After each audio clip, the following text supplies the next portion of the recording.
दोस्तों हम लोग डीसी मशीन में प्रीवियस ईयर ऑब्जेक्टिव क्वेश्चंस कर रहे थे जो कि SSC JE, UP PCL JE और जो other AE JE technical exams हैं उनमें ये क्वेश्चंस आए हुए हैं।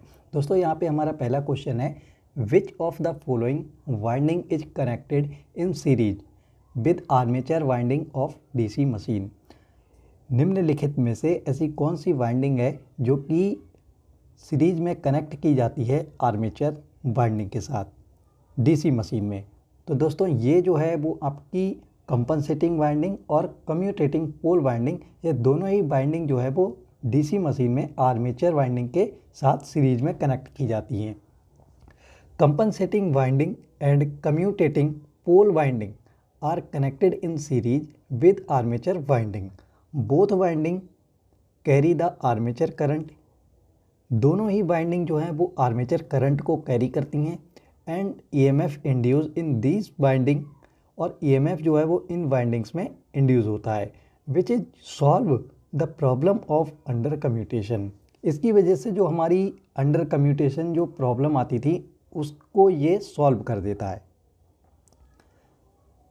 तो यहाँ पे हमारा ऑप्शन डी करेक्ट हो जाएगा, बोथ बी एंड सी।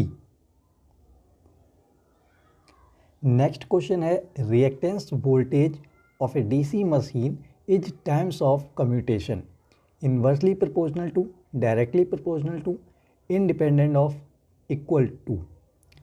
देखिए दोस्तों, जो रिएक्टेंस वोल्टेज होता है वो हमारा इन्वर्सली प्रोपोर्शनल होता है कम्यूटेशन टाइम के। देखिए वोल्टेज क्या होता है, B is equal to LdI/dt। अगर हम रिएक्टेंस वोल्टेज की बात करें तो यहाँ पे सेल्फ इंडक्टेंस इंटू DI/dt। यहाँ पे जो dt है ये हमारा है कम्यूटेशन टाइम। और दोस्तों कम्यूटेशन, अंडर कम्यूटेशन की कंडीशन में जो हमारी करंट होती है वो हमारी चेंज होती है +2 -I। तो यहाँ पे जो हमारी करंट टोटल होती है वो हो जाती है I माइनस I। तो ये प्लस हो जाएगा, तो यहाँ पर हमारी करंट जो है वो 2I हो जाती है। तो जब हम I यहाँ पर रखेंगे, I की वैल्यू 2I रखेंगे, तो ये हमारा रिएक्टेंस वोल्टेज निकल के आएगा LS × 2I divide by TC, यानी कि कम्यूटेशन टाइम। तो ये रिएक्टेंस वोल्टेज जो है वो इन्वर्सली प्रोपोर्शनल है कम्यूटेशन पीरियड के।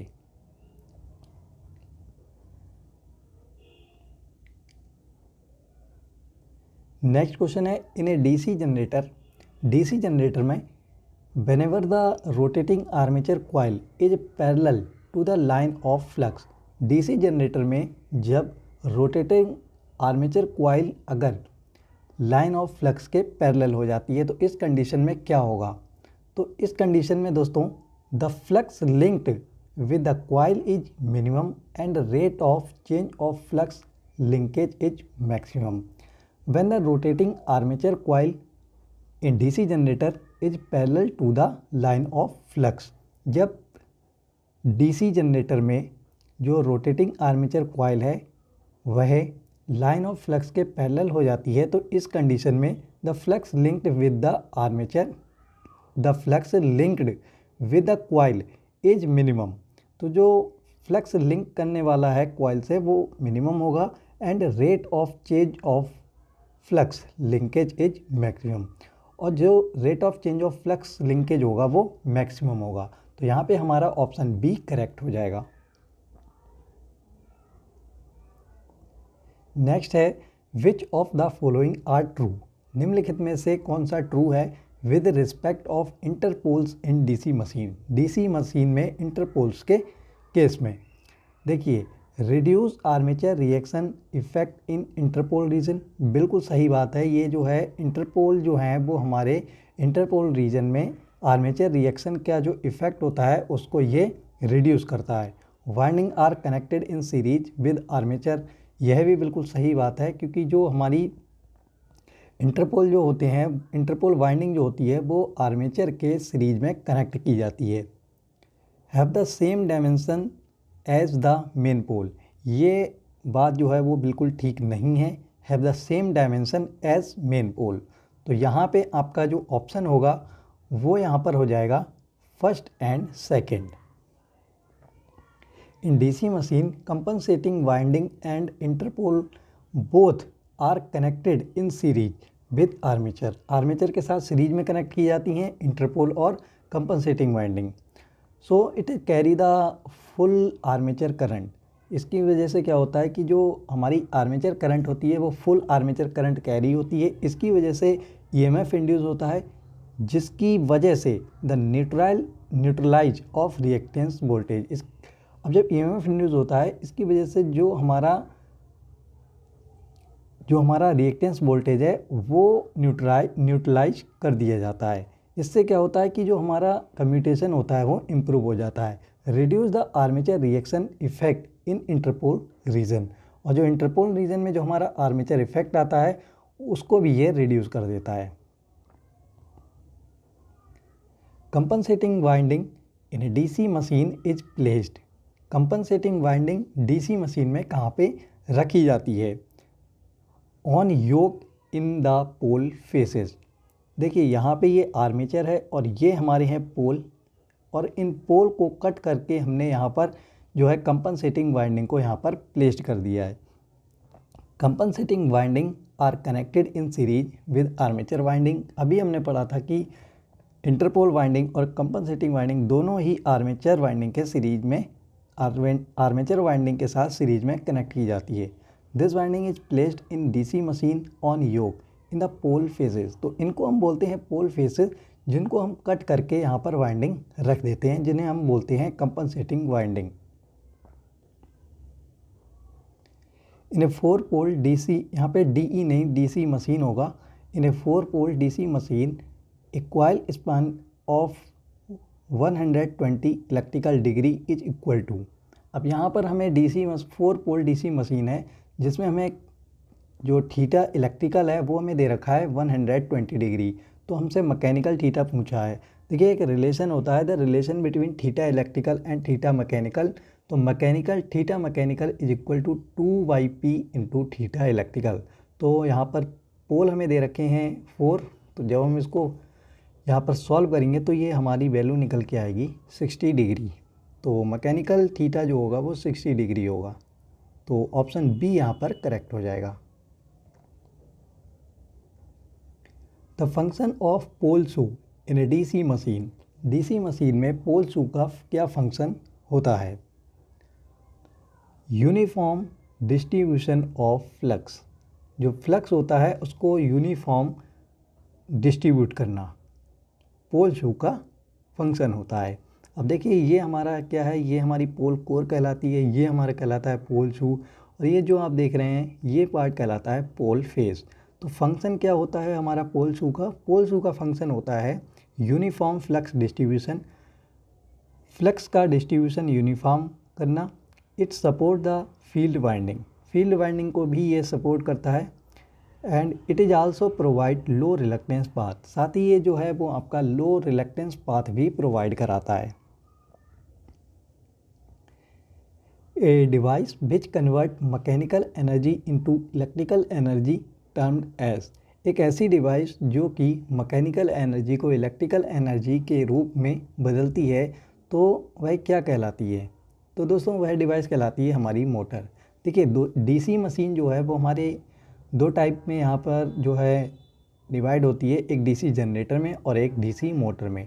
डीसी जनरेटर में क्या होता है कि जो मैकेनिकल एनर्जी है वो हमारी इलेक्ट्रिकल एनर्जी में कन्वर्ट की जाती है, और डीसी मोटर में इलेक्ट्रिकल एनर्जी को मैकेनिकल एनर्जी में कन्वर्ट की जाती है। तो यहाँ पे हमारा ऑप्शन सी करेक्ट हो जाएगा। The yoke in a large DC machine is made of.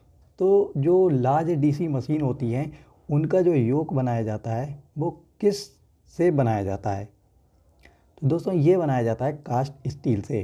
देखिए इन लार्ज डीसी मशीन में योक जो है वो कास्ट स्टील से बनाया जाता है, क्योंकि जो वेट होता है कास्ट आयरन का जो वेट होता है वो ज़्यादा होता है कास्ट स्टील से। तो जब कास्ट स्टील का वेट जो है वो हमारा कम होता है कास्ट आयरन से, तो अगर हम बड़ी मशीन को अगर हम कास्ट आयरन से बना देते हैं तो ये तो बहुत ही ज़्यादा भारी हो जाएगी। तो इस वजह से हम जो बड़ी मशीन है उसको हम कास्ट स्टील से बनाते हैं, छोटी मशीन के लिए हम कास्ट आयरन से बनाते हैं। तो यहाँ पे हमारा ऑप्शन सी करेक्ट हो जाएगा, क्योंकि लार्ज डीसी मशीन में हमसे पूछा गया है। The relative speed between the magnetic field of stator and rotor under steady state operation is 0।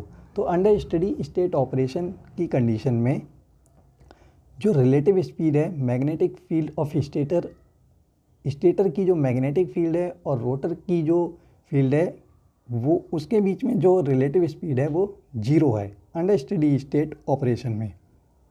तो दोस्तों ये DC machine, 3 phase induction machine, synchronous machine, इन सभी के अंतर्गत आती है।